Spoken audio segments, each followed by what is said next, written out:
If I were to make the same statement, for example, to any of my readers, I would be accused of saying that physical reality was composed of the discards of the universe. I am not saying that, nor implying it in the case just mentioned. In your system, you have a direct hand in the formation of physical reality. Your natural given data is the result of individual mass and collective thoughts, feelings, and emotions materialized. Your system, in this respect, is more creative than the systems just mentioned. On the other hand, within these other systems, there is a strong, innovative group consciousness developing, in which identity is retained but greater interplay allowed between individuals, a large creative interchange of symbol pools, a drawing upon mental and psychic symbols with greater facility. Because of this, these individuals recognize more clearly the connection between creative images and given sense data. They purposely alter and change their given sense data and experiment with it. All of this involves a working with symbols in a most intimate manner. At certain levels of your personality, you are aware of all the different ways in which symbols are used, not only in your system, but in others. As mentioned earlier, no system of reality is closed. Your thoughts and images and feelings, therefore, alter the given sense data in some other systems. The innovative patterns developed in these systems, however, can be to some extent perceived within your own. There are constant bleed-throughs. In your various stages of consciousness, you pass through areas that can be correlated with many of these systems.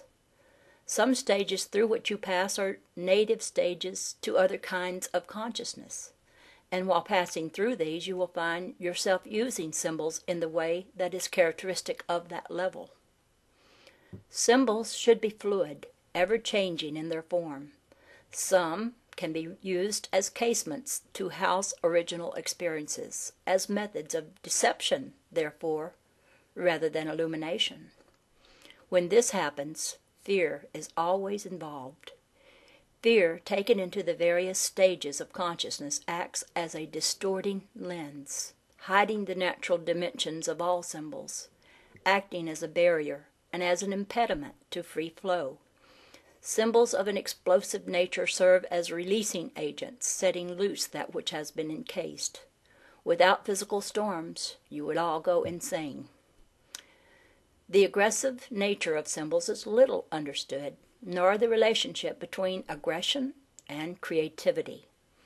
These are far from opposing characteristics, and without an aggressive thrust, symbols would lack their high mobility. They would exist in a permanent kind of environment. It is both the creative and aggressive aspects of consciousness that allows it to use symbols, to move through various levels of experience, and the aggressive nature of thought that so propels it, despite your knowledge, into realities that you do not understand. Aggressiveness and passivity are both behind symbols of birth, for both are needed. They are both beneath symbols of death, though this is not understood. Inertia results when aggressiveness and creativity are not in the proper proportions, when consciousness leans too severely in one direction or another, when the flow of symbols is either too quick or too slow for the particular psychological environment in which you dwell. Pauses then occur. To put it as simply as possible, there is an almost inconceivable moment in which a no reality occurs, in which a symbol is caught between motion and no motion, a time of uncertainty. This is, of course, translated in many ways and reflected. In such periods, certain symbols can be lost to all intents and purposes, dropping out of an individual's experience, leaving gaps of inertia. These gaps exist quite literally in many systems. You encounter them on many levels. You may find yourself experiencing a state of consciousness, for example, in which nothing seems to happen, and no psychological landscape or recognizable symbols occur. These exist not only physiologically or psychically, but as blank areas in terms of space. The spaces may be filled, finally, with new symbols. If you are perceptive enough, you can sometimes catch yourself encountering such states of reality in which nothing appears and no signs of any consciousness outside of your own is apparent. Such blank spots can be seeded with new symbols and are often used as channels through which new creative ideas and inventions are inserted. These gaps are recognized by others, therefore, and viewed as dark spaces. They also represent areas of no resistance for those mind travelers who are probing inner realities. They represent uncluttered areas, but also open channels, inactive in themselves but passively waiting. Now, some symbols also wait in such a passive manner to be activated. They represent future experience, in your terms, that presently lies latent. These blank spots of inertia, therefore, are creative to some extent, and that these other symbols may swim into view within them. And so, this completes this chapter. We're getting near the last, we have 3 more chapters, and the next one will be chapter 19. I'm going to go there now. Okay, and it's called Alternate Presence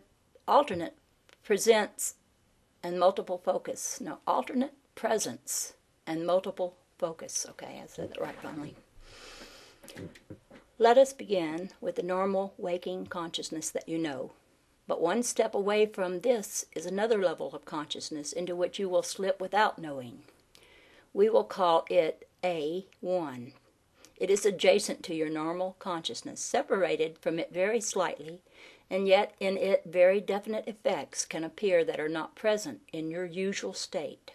At this level, many abilities may be used, and the present moment can be experienced in many different fashions, using as a basis the physical data with which you are already familiar.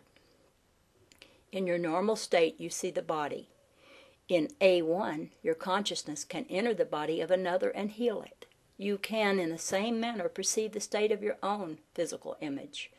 You can, according to your abilities, manipulate matter from the inside consciously with lucidity and alertness. A1 may be used as a slide platform, so to speak, from which you can view physical events from a clear standpoint. Using it, you are released momentarily from bodily pressures, and with that freedom you can move to relieve them.